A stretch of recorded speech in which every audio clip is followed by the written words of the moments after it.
Section B, question number 25A. In the given figure, PS by SQ equal to PT by TR and angle PST equal to angle PRQ. Prove that triangle PQR is an isosceles triangle. നമുക്ക് prove ചെയ്യേണ്ടത് triangle PQR is an isosceles triangle.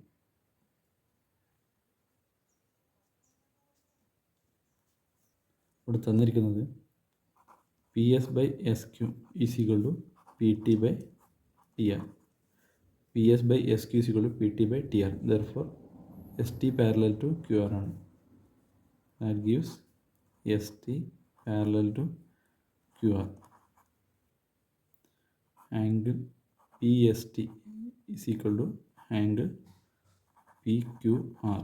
It is given that angle PST is equal to angle PRQ.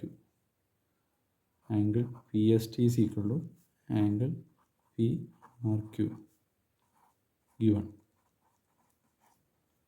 Therefore, angle PQR is equal to angle PRQ. This angle is equal to this angle. So, this triangle is, triangle PQR is an isosceles triangle.